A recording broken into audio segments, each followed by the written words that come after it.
in the Bible, I've seen when people have their name changed, it's to affirm something. What is the Hadassah? Oh, You're absolutely right. so what point. Hadassah to Esther? What Yeah. significance was that? Yeah, well, we'll get there, but let me just suffice it to say that she's elevated to not only queen, but she becomes a savior. We'll find out how the name change signals that. Okay? Yes? I'm very, very curious if you are willing to elaborate on your journey. You know, you had been an Episcopal priest, and have had a family. I assume you became a Catholic priest from the Episcopal tradition. And yet you have this Jewish heritage and Jewish tradition. So anything more you're willing to share today would be especially interesting. Most of all, we'd like to know what you were in prison for. Got a couple hours. I'd have to wait till next week. Oh, okay. But let me just say this. My lineage, my Jewish lineage comes through New Jersey. And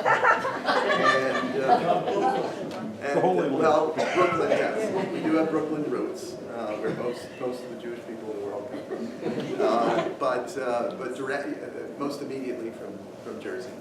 And so every Jersey Jew in his heart wants to be an Episcopalian. I just found a way to do it. And then once I got there, I thought, this isn't far enough. I've got to go to Rome. And I just got off the bus in London. No, but in fact, there's a connection in this country between Episcopalians and Jews, because the Episcopal Church in the United States is a Philadelphia event. Bishop White, the 1789 prayer book, after the American Revolution. And Reformed Judaism, the most modern and the most extensive form of Judaism in the West, and especially in this hemisphere,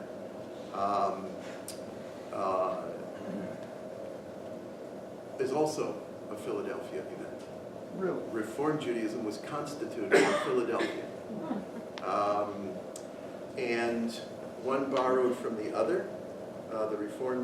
The Siddur, the Reformed Siddur that I was brought up on, was modeled after the Book of Common Prayer, and so there's something very similar. But I can give you a little more insight into that. My mother was not born Jewish; she became Jewish. My mother was baptized Roman Rite, raised Episcopalian, where she was confirmed and married and widowed at a very young age with my two sisters in the Episcopal Church. My father met my mother. My father was the first generation born of Jewish refugees fleeing the pogroms of the Western Pale of Russia, the persecutions. And he met my mother in a laundromat in New Jersey, which is where all Jewish men meet their wives. And when he announced that they would marry, my grandparents, his parents of blessed memory, said, "You're going to marry, you won't repeat this. Can we shut this off? Shiksa. With children, you're going to divorce us." My father said, "So be it," but my mother was the peacemaker, and she said that she would convert to Judaism and raise their children Jewish, which is how my brother and I came up Jewish. Okay? So the secret in our home as I was growing up was that Mom was once a Christian. That was really intriguing. What was that about? And even more than that, I heard her once say, "High Episcopalian." Wow. Episcopalian was dramatic enough, but high was even more. So that was always captivating to me. I wanted to find out more about that.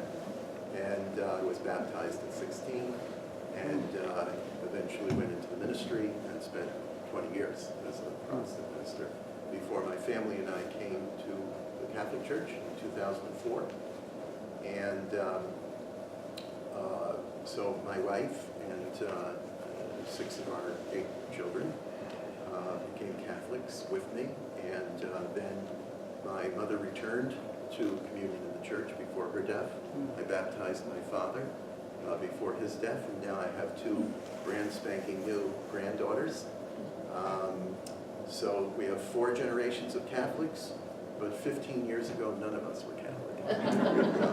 So that's the short version of it. What was the other question? What you were in prison for.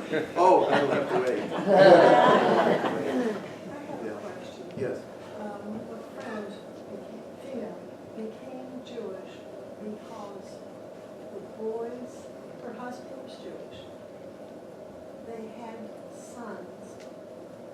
But for those sons to be Jews, the mother had to be Jewish? Yes, Jewish identity comes through the mother, through the mother's line.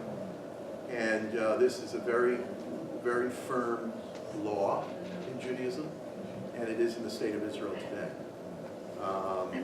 So mother has to be Jewish. Yeah. And that comes in degrees because the Shomer Shabbos, the ultra-Orthodox, they define Jewish identity differently than the Reformed or the other branches of Judaism do. So there's some issue there, and the Supreme Court of Israel has had to answer that question more than once. Who is a Jew? And the first case that tested this in the Supreme Court of Israel was the case of a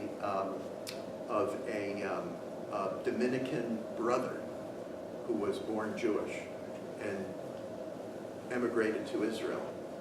And it was called the Brother Daniel case. And it was a case that tested whether a person who had become a Catholic could still be identified as a Jew in Israel. And the Supreme Court ruled against him. And they defined it as what you are most widely known by your closest and most intimate associations is what you are. So they made an exception to that firm religious law. The Supreme Court of Israel made an exception and said if someone is mostly known as a Christian, then they are Christian, not a Jew. Yeah, but that's been tested more than once, and it keeps coming closer to what the Hasidic rabbi said to me when I was a kid. And my family asked me to go to the yeshiva to get this worked out. The rabbi said, there's no problem here, you're a Jew. You're not a good Jew. So that was the rabbi's opinion. Just say a little bit more about, do we know when and where these conversions were written in Israel or in Persia? Oh, well, okay, so we certainly accept that it was originally written in Persian. It came from Persian, and probably a contemporary of the story on which the book is based. But the Greek versions would have come later in the Hellenistic world, but that's because of the Jews who had migrated and had adopted Hellenist or Greek language and culture. So that's definitely a product of that period of time. The Septuagint probably came from not a Hebrew version. The Hebrew would have been later. Would have come from an Aramaic version, which was the cousin of Hebrew and the language of that region. So Aramaic was the language that preceded Greek as the universal language of the Near East. Yeah. Yes. The language of the Ethiopian people, that say Saba, was written. Yep. So probably the people that came with it back from that language. Yeah, Ethiopia's got a fascinating spiritual history, fascinating. But we'll have to talk about Ethiopia in another series. Because there's a lot we learned from Ethiopia. Ethiopic, nobody calls it that except seminarians and Christian theologians. We created a term for a language. Ge'ez and Amharic are the languages of the Ethiopian people, but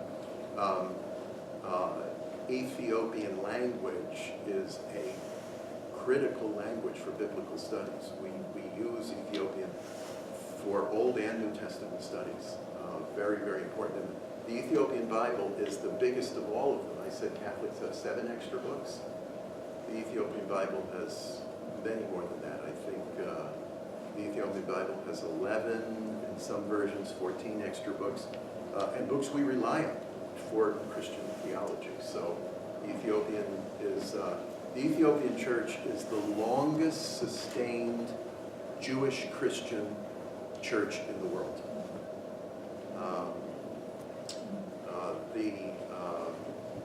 The Falasha are the Ethiopian Jews, and they've held on to a very firm Jewish, unique Jewish culture and religious expression, but also the Christians in Ethiopia.